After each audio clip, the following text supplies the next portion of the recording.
देखिए, मुझे लगता है कि बीजेपी की आदत है और किस तरह से भ्रम फैलाया जाए, किस तरह से हर चीज़ को हिंदू मुसलमान से जोड़ दिया जाए, किस तरह से हर चीज़ को हिंदू संस्कृति से जोड़ दिया जाए।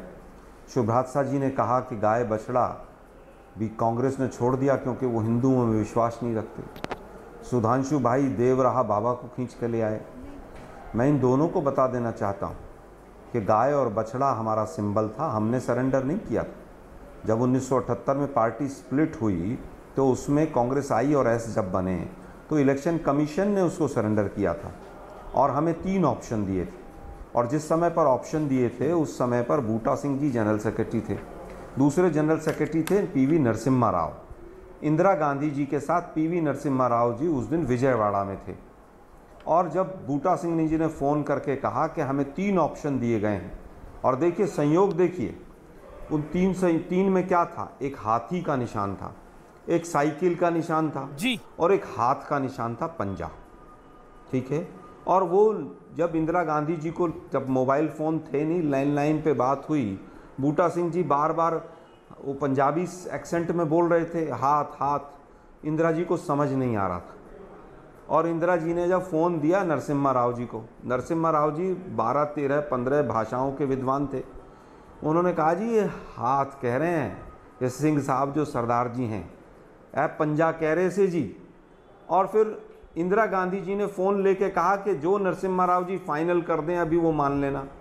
नरसिम्हा राव जी को फ़ोन वापस दिया गया और नरसिम्हा राव जी ने कहा कि हाथ का जो निशान है ये कर्म का है और इसमें भाग्य भी है, कर्म भी है, दोनों चीज़ें हैं। भाग्य की रेखाएं भी हैं और कर्म की भी हैं। हिंदू मैथोलॉजी के हिसाब से ये निशान ज़्यादा अच्छा है। और नरसिम्हा राव जी ने पूरी तरह से अनुमोदन करके सिंह साहब को कहा था कि ये मान लीजिए। अब पता नहीं देवराहा बाबा और हिंदू संस्कृति और पता नहीं क्या क्या, ये बीजेपी वाले गंजों को जो है ना कंघी बेचते हैं। गजब कमाल है इन लोगों का भाई। ओके, अब मैं पूछना चाहता हूँ भाई, अच्छा ठीक है, आप जवाब सुन लेते हैं ना। गंजों को कंघी आप बिकवारे बीजेपी से, भाई मेरे बड़े विद्वान भाई हैं। ना अब देखिए 2 मिनट आपने बोला, निर्विरोध बोला, 1 सेकंड। ओके, अमीश जी लाइटर मोड पे बात कर रहे हैं आज। जी जी, ये देखिए क्या है, कौन सा निशान है? दिया और बाती। ये भारतीय जनसंघ का निशान है, दिया और बाती। ये क्यों सरेंडर हुआ था? दिया आज तो लाखों लगाएंगे आप, है ना, और उस टाइम पे आपने हिंदू संस्कृति का दिया सरेंडर कर दिया। ये हिंदू संस्कृति, हिंदू धर्म, इसके अलावा कुछ चीज जानते ही नहीं है। केवल राजनीति का कैसे धार्मिककरण किया जाए ये बीजेपी जानती है, इसके अलावा कुछ नहीं है। जी जी जी, जवाब सुधांशु त्रिवेदी। हाँ, देखिए आज कितने अच्छा ज्ञानवर्धन किया आलोक जी ने, कुछ बातें जो हमें भी नहीं पता थी, परंतु इससे मुझे कुछ संदर्भ समझ में आए। पहली बात, हमने अपना छोड़ा नहीं था, हमने तो जनसंघ का विलय कर दिया था राष्ट्र के हित में, लोकतंत्र के सबसे काले अध्याय के दौरान। और आपके मुंह से क्या सत्य निकल गया कि कांग्रेस विभाजित हुई थी।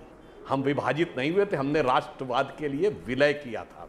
और विभाजित भी कितनी हुई थी कि मुझे याद है बचपन में मैंने अटल जी की एक भाषण सुना था जिसमें उन्होंने कहा था कांग्रेस के इतने टुकड़े हुए, Congress R, Congress S, Congress O, Congress U, Congress मैं, कांग्रेस तू, कांग्रेस आई, कांग्रेस गई। तो यह कांग्रेस आई के रूप में हुआ था। और कितनी अच्छी बात आपके मुंह से एक निकल गई कि श्री पीवी नरसिम्हा राव ने यह तय किया था। देखिए, नियति पहले ही संकेत दे रही थी कि भारत के इतिहास में कांग्रेस का वो प्रधानमंत्री जिसने भारत को सबसे जटिल दौर से निकाला, मंडल, मंदिर, अर्थव्यवस्था ध्वस्त, सोना गिरवी रखा गया, क्या क्या परिस्थितियां, चारों तरफ आतंकवाद, मगर अफसोस जिसने स्थान दिलवाया उसके शव को स्थान नहीं मिला अंतिम दर्शन के लिए कांग्रेस कार्यालय में। और तीसरी बात मैं कहना चाहता हूं, एक और अद्भुत ज्ञानवर्धन हुआ मुझे। आपने कहा, एक मिनट, जनाब देवराहा बाबा जी की बात पे आपने इधर उधर की बात कही, मैं एक फैक्ट बताना चाहता हूं। स्वर्गीय राजीव गांधी जी 1989 के चुनाव से पहले देवराहा बाबा से दर्शन करने गए थे।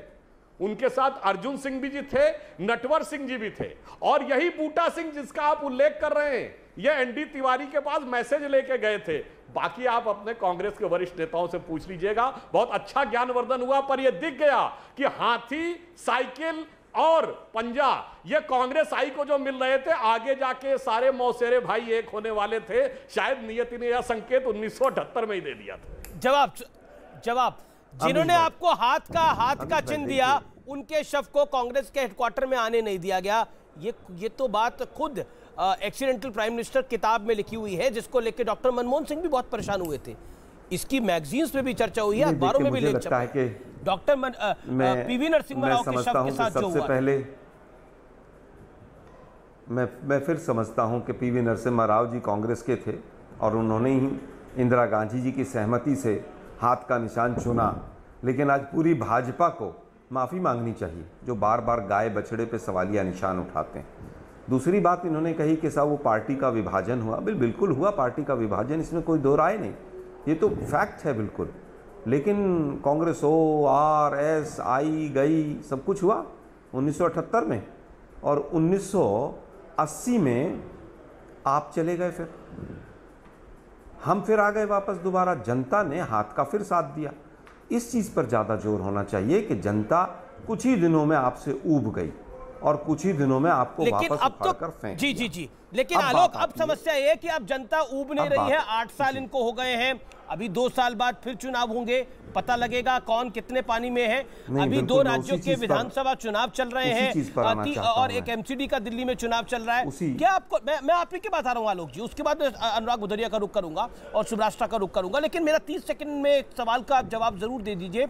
आप कह रहे हैं कि कमल का फूल जो है वो बीजेपी के साथ जुड़ा हुआ है, लेकिन बीजेपी का कमल का फूल तो अलग है। सुधांशु त्रिवेदी दिखा रहे हैं, बता रहे हैं। 30 सेकंड। देखिए, मुझे लगता है और आपको हिंदू विरोधी बता रहे हैं। रेखा मोटी है या पतली है, और हाथ, वो तो उनकी आदत है, उनका काम ही है, क्योंकि स्वयं हिंदू विरोधी हैं ये लोग। खैर, मुद्दा आज का वो नहीं। हाथ में रेखा पतली है या मोटी है, और शुभ्रात्सा जी तो कह रही थी कि अगर ये हाथ ही हो तो कीचड़ में सना हुआ हो, मुड़ा तुड़ा हो, तभी अच्छा लगेगा। मजदूर का हाथ और किसान का हाथ, अरे भाई 32 रुपये पर कैपिटा इनकम थी प्रति व्यक्ति किसान की आय, वो 27 कर दी। उसके बाद मतलब और क्या चाहते हैं आप? दूसरी चीज़, बीजेपी का निशान भी कई बार बदला है। ये निशान तो इनकी सरकार आने के बाद हुआ है, जो ब्लैक वाला है उससे पहले दूसरा था, और इन्होंने पूरा प्रेस कॉन्फ्रेंस करके ऐसा कहा था। लेकिन मेरे मूल सवालों का जवाब नहीं मिला। मेरा मूल सवाल था कि जो हिंदू धर्म का दिया जलाना, दिया सबसे बड़ी चीज़ होती है हमारे यहाँ, उसको हटा के कमल के फूल पर क्यों गए? पहला सवाल सीधा सीधा मेरा ये था।